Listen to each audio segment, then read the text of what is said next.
For today's video ay nakipagbakbakan na nga si Colleen at si Clyde dito sa New Clark City Athletics Stadium. Syempre kasama namin ang Team Blue Shark at shoutout kay Coach Marlon at kay Coach Pides at sa mga kasama pa namin na coaches. Muna kayong umalis at panoorin nyo yung napakagandang laban nila. Pagkatapos nga kumain ng mga bata ay bumiyahe na kami papuntang New Clark City Athletic Stadium. Nag-expressway na nga kami para mas mabilis ang biyahe at sa loob lang ng isang oras ay nandito na nga kami. Nagbabaan na nga yung ating mga swimmer at masaya sila at sobrang excited sa laban. Kasama nga din pala namin si Ira dahil gusto niya mapanood yung laban ng kapatid niya na si Clyde. Tinawag na nga si Colleen at si Clyde ng katim nila na Blue Shark at sinabi ay mamayang hapon pa daw yung magiging laban nila dahil maraming naka-entry. Mamaya-maya nga lang ay nag-warm up na sila para magising yung natutulog nilang enerhiya. Kailangan din kasi ay full charge ka pag sumaba ka dito sa napakahabang Olympic pool na to. Dadalan ko nga sana ng pagkain si Colleen at si Clyde dito kaso nga lang ay mag-i-start na raw silang lumaban. Ang unang sasabak ay si Clyde at pagkatapos ni Clyde ay si Colleen naman. Ang nilabanan ni Clyde dito ay 100 meters freestyle. Grabe, napakalakas talaga ng bata na to. Tignan natin kung sino nga ba ang mananalo at makakuha ng gold medal dito. Akala ko nga nung una ay 50 meters lang pero nung nakita kong bumalik talaga namang nabigla ako dahil first time din niyang lumangoy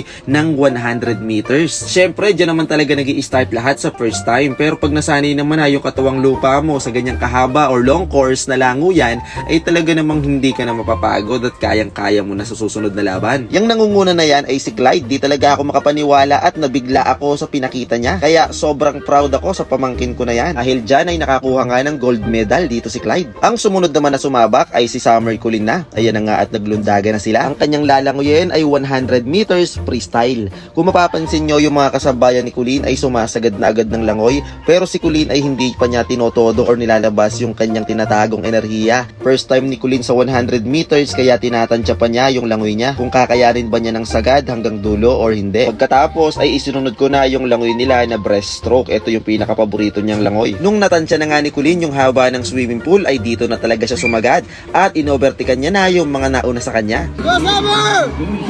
Bali, apat nga sila dito na Blue Shark na lumalangoy at yung nangunguna na yan ay katim ni Colleen. Napakalakas talaga mag-breaststroke ng bata na yan. Congratulations sa'yo. Buti na nga lang kahit papaano ay pang third pa si Colleen, hindi na masama. At least may nakuha pa rin siya na medal. Sulit ang pinagpaguran nila. Congratulations sa'yo anak, syempre kay Clyde at sa mga Team Blue Shark. Congratulations sa inyong lahat. Ito talaga yung malupit, si Clyde, nakatatlong gold medal at isang bronze at nakakuha pa siya ng Most Outstanding Swimmer or MOS. Ako sa 100 meters. 100 meters.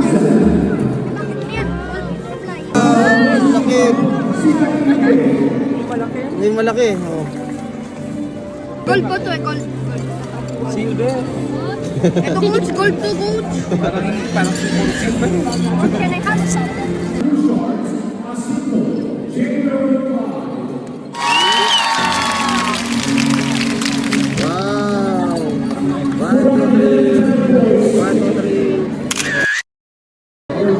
At may katim din kami na nag-MOS. Congratulations sa'yo. Grabe naman, sinusulit talaga ni Francine aka Chiki paglalangoy dito sa Olympic pool. At nag-picture-picture muna bago mag-alisan. Ayan nga at napaka-sobrang saya ng Team Blue Shark. Pinicturean ko na nga rin pala ng solo si Colleen. Hawak yung kanyang napanalunan na medal. Sabi nga niya ay mas gagalingan pa daw nila sa susunod. Hanggang dito na lang ang ating video. Maraming salamat sa panonood. Huwag nyo kalimutan mag-like, follow, and share. Ingat po kayo palagi. God bless. Bye-bye!